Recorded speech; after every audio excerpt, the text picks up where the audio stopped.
Tampang R, pelaku pembunuhan pria yang mayatnya dimasukkan ke koper di Brebes, ditangkap di Majalengka. Polisi mengungkap temuan mayat dalam koper yang ditemukan warga di sebuah rumah kosong di Desa Sukarja, Kecamatan Banjarharjo, Brebes, Jawa Tengah pada Senin, 16 Februari 2026. Diketahui, identitas mayat yang merupakan korban pembunuhan tersebut adalah Sapri, 67, warga Desa Pende, Kecamatan Banjarharjo, Brebes. Sementara itu, pelaku berinisial R, 45, berhasil diringkus polisi kurang dari sehari saat bersembunyi di rumah istrinya di Kabupaten Majalengka, Jawa Barat, Selasa, 17 Februari 2026, dini hari.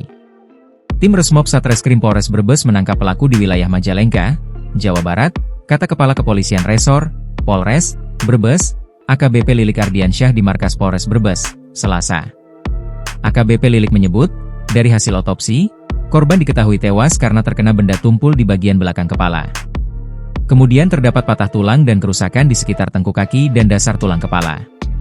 Setelah dihilangkan nyawanya oleh pelaku, kemudian pelaku ini berencana memasukkan jasad korban ke dalam koper. Karena tidak cukup, kemudian pelaku memotong kaki dan tangan korban, kata Lilik. Setelah melakukan aksi kejinya, pelaku kemudian melarikan diri ke Majalengka, Jawa Barat. Tim gabungan yang memburu berhasil meringkus pelaku dan menjebloskannya ke sel tahanan Markas Polres untuk mempertanggungjawabkan perbuatannya.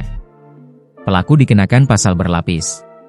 Karena pada saat pelaku menghabisi korban, pelaku mengambil ponsel dan uang milik korban sebesar Rp15.622.000, pungkasnya.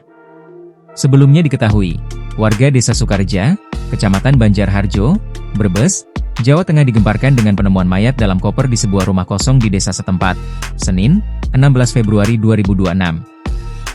Sekretaris Desa, Sekdes, Sukarja Rohandi menyebut mayat dalam koper yang belum diketahui jenis kelamin dan identitasnya pertama kali ditemukan oleh saudara dari pemilik rumah pada siang untuk bersih-bersih.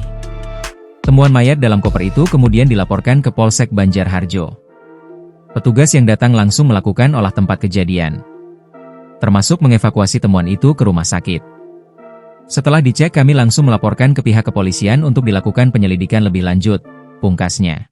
Download Tribun X sekarang, menghadirkan lokal menjadi Indonesia.